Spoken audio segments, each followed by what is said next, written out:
রজনীগন্ধা সেটা শেয়ার করা হয়নি, দিয়েছিলাম দাদা দিদির ঘরে। তো জানি না আজকে কেন এরকম হলো, অনেক কজন রান্না করে নিয়েছে এই একটাই কারণে ছিল আমার মধ্যে। তো গাছটাকে এখানে আমাদের বসানো হয়ে গেছে, আমার আর মায়ের সময় কাটানো, একসাথে খেতে বসা, গল্প করা, জামা কাপড় হোক কিংবা মেকআপের কোনো প্রোডাক্ট। হ্যালো সবাইকে, আমার চ্যানেল মৌমিতা 9 অফিসিয়ালের আরও একটা ব্র্যান্ড নিউ ব্লগে তোমাদের সবাইকে ওয়েলকাম। চলো ব্লগটা শুরু করি। Hello, good morning. দিনটা ছিল 10th মে, ঘুরতে তখন সময় সকাল 6:30। সোমবার বুনুরাজ বাড়ি ফেরার সময় চলে এসছে। ওর আজ কলেজ যাওয়ার কথা ছিল, নালে আজকের দিনটাও ওকে থেকে যেতে বলতাম। আবার আসবি। বাড়িতে আমরা 4টি মানুষ থাকি। একদিন বুনু আসে, দুদিন থাকে, একটু অভ্যাসটা চেঞ্জ হয়ে যায়। ওর সাথে কথা বলা, সময় কাটানো, একসাথে খেতে বসা, গল্প করা, এগুলো বেশ ভালো লাগে। ও যখন চলে যায় তখনও সময়টা খারাপ লাগে যে এই তো একটু আগে ছিল। তার সাথে সাথে আরও একটা খারাপ লাগার বিষয় হলো, আমার সেরকম কোনো রিলেটিভস নেই, যেমন জেঠু হোক, পিসি হোক বা মামা, যে যাদের বাড়িতে গিয়ে থাকবো, একটু একদিন মজা করব। এই জিনিসটা না আমি ছোটো থেকে কখনো পাইনি। তো কেউ নেই তা নয়, আমার 3টে মামা আছে, জেঠু আছে, পিসি আছে, কিন্তু আজ অবধি কখনো কারোর বাড়িতে গিয়ে থাকা হয়নি। হ্যাঁ, একদিন মামার বাড়ি পুজো উপলক্ষে থাকা হয়, বাট এই যে বুনু এসছে এমনি ঘুরতে 2 দিন থাকলো, এই জিনিসটা হয়নি। তো যাই হোক, তোমাদের কার কার আমার সাথে এরকম ঘটনায় মিল আছে তা আমাকে জানিও। বুনু চলে যাওয়ার পর আমি সকালবেলা পড়িয়ে নিলাম, আর তারপর বাবু আজকে সকালে আমাদের টিফিনের জন্য এনেছিল কচুরি। আমি আর মা কচুরি খেতে ভীষণ ভালোবাসি, তো এখানে প্রথমে সকালে কচুরি দিয়েই দিনটা শুরু করলাম। গোপালদেরকে স্নান করে পোশাক পরিয়ে সাজিয়ে নিয়েছি। তার সাথে আমাদের মহাদেবের মাথায় আমি জল ঢেলে অভিষেক করে নিয়েছি। আজকে প্রায় অনেকটা সকালে, অনেক কদিন পর এলাম আমি পুজো দিতে, বেশ ভালো লাগছে।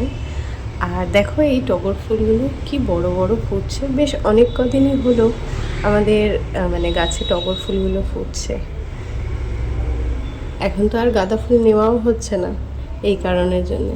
তাও সেদিন কাকু গাঁদা ফুল এনেছিল, কিন্তু গাঁদা ফুলগুলো ওই যে শিলাবৃষ্টি হলো সেই কারণের জন্যে দেখছি ফুলগুলো একটু কেমন যেন দাগ দাগ হয়ে রয়েছে, তাই আর ওই ফুলগুলো নিইনি। যেহেতু এখন ফুল ফুটছে গাছে, আর নিয়েছিলাম 2টো রজনীগন্ধা, সেটা তো আর শেয়ার করা হয়নি, দিয়েছিলাম দাদা আর দিদির গলাতে।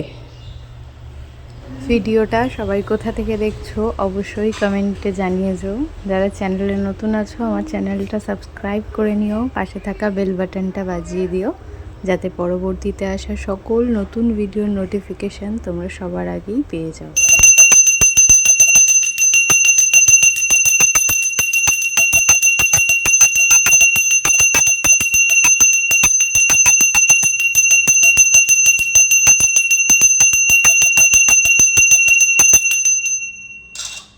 আচ্ছা, সকাল থেকে কি হয়েছে জানি না, পুজো দিতে দিতে মনে হয় 10বার কারেন্ট গেল। তো এখন কারেন্ট অফ হয়ে গেছে, পুজো আমার সারা হয়ে গেছে। চলো এখন যাব নিচে। অনেকটা তাড়াতাড়ি পুজো করার চেষ্টা করেছি, তো পুজো সেরে নামতে নামতে প্রায় আমার ওই 10টা 10 মতন। তো তারপর নেমে কিছুক্ষণ আমাকে বাইরে ওয়েট করতে হয়েছিল, আমার একটা পার্সেল এসছে, আজকে তোমাদের সাথেও শেয়ার করব। তো তারপর এখন বসে গেছি একবার লাঞ্চ একসাথে। এখানে মা করেছে ভাত, ডাল আর আলু করা। খাওয়া দাওয়া তো হয়ে গেছে, এখন পার্সেলটা ওপেন করব। নে শুরু কর। প্রত্যেকটা সময়ই যখনই পার্সেল আসে, সেটা যাই আসুক, ঘর সাজানোর জিনিস হোক বা জামা কাপড় হোক কিংবা মেকআপের কোনো প্রোডাক্ট, ডেলি ইউজের প্রোডাক্ট হলেও আমি চেষ্টা করি সব সময় সবটা মানে ওপেন ভিডিও করার, যে এর ভেতর থেকে আদৌ বেরোলোটা কি। বাট আজ অবধি কখনো আমার সেরকম কিছু প্রবলেম হয়নি, কিন্তু হতে কতক্ষণ, এর জন্য আমি সবসময় এটা ওপেনের ভিডিওটা করি।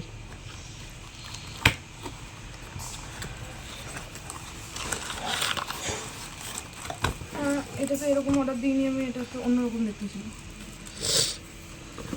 আর এবার কেমন কি এগুলো ইউজ করে তবে তোমাদের সাথে শেয়ার করব, রিভিউ পরে শেয়ার করব। পড়িয়ে উঠে সঙ্গে সঙ্গে পুজো দিতে গেছি, আর তাড়াতাড়ি মাও রান্না বান্না করে নিয়েছে এই একটাই কারণে। আজকে আমরা ভেবেছি একটু মামা বাড়ি যাবো, ওখান থেকে কিছু জিনিস কেনার আছে, আমার জন্যই কেনার আছে, আমার গাছ বসানোর। সেই কারণের জন্যে রোদের মধ্যে দিদা বাড়িতে চলে এসেছি, কিন্তু দিদাকে কোথাও খুঁজে পাওয়া যাচ্ছে না। পেয়েছি ওই যে কি কাজ করছে কে জানে, ব্রাশ মুখে দিয়ে।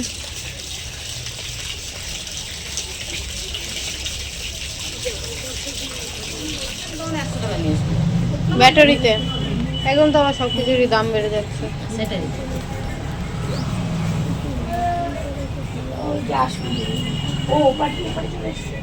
মা দিদা বসে গল্প করছে,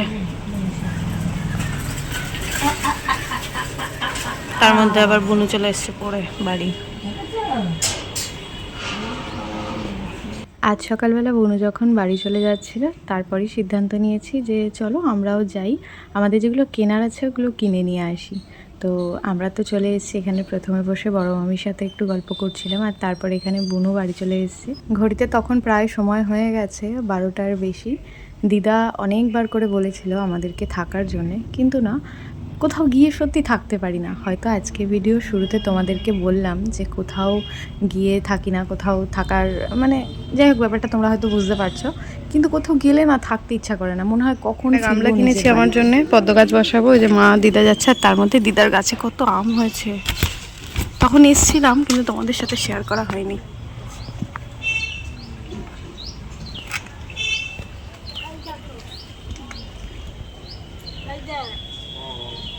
কত আম হয়েছে। আর এখানে দিদাদের একটা বাগান আছে ছোট্ট মতন, এখানে জবা গাছ, এখানে বেলফুল গাছ, সন্ধ্যা মালতী, গোলাপ গাছ। এই সন্ধ্যা মালতীটা হলো ইয়েলো কালার।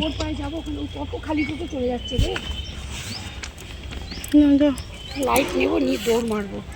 যাই মা, ও এইখান দিয়ে আবার চলে এলাম। গাছটা বসিয়ে দেওয়ার পর আমার মনে পড়লো ভিডিও করার কথা, এত এক্সাইটমেন্ট ছিল আমার মধ্যে। তো গাছটাকে এখানে আমাদের বসানো হয়ে গেছে, আমার আর মায়ের। মাই প্রায় বেশিরভাগটা আমাকে করে দিল। তো আর যে পরিমাণ রোদ, এখানে আমি বেশিক্ষণ দাঁড়াতে পারছি না। এখন যাই নিচে, আবার পরে ছাদে আসলে তোমাদের সাথে আবার শেয়ার করব। মানে খাওয়া দাওয়াটা করে জাস্ট ওপরে এলাম গাছটা বসাতে। আর আজকে দাদার বাড়িতে গেছিলাম, মামা বাড়ি থেকে আসার পর গোবর সার নিয়ে এসেছি। উফ বাপরে বাপ, এত পরিমাণে ক্লান্ত হয়ে গেলাম যে সেটা তখন তোমাদের শেয়ার করতে পারিনি। আমাদেরও গাছে ভালো আম এসছে, দেখো মা। এত পরিমাণে গরম লাগছিল, তাই খুব একটা দেরি করিনি। আগে স্নানটা সেরে আমি আমার ওপর ঘরের পুজোটা সেরে নিয়েছি। এরপর চলে এসেছি রান্নাঘরে। ওই যে মামাবাড়ি গেলাম, মামি 4 পিস মাছ দিয়েছিল।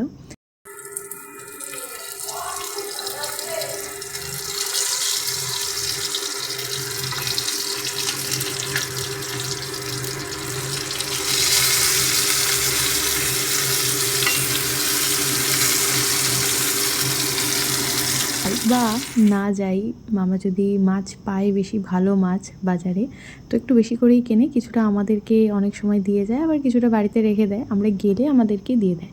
তো আজকে তো আমরা না জানিয়েই গেছি, মামা বললো বেশ ভালোই হলো, নাহলে মা বিকালে যেত মাছটা নিয়ে, তো তোরা নিয়ে যা। সেই মাছটা এখানে ভেজে নিলাম। আর আমাদের এই জালনাটা রান্না হয়ে যাওয়ার পর আটকে দিই, এর পাশেই রাখা আছে আমাদের পুরনো ঘরের যে শু রাখার বক্সটা ছিল, সেই বক্সটা বের করা হয়েছে, ঠিক করা হবে।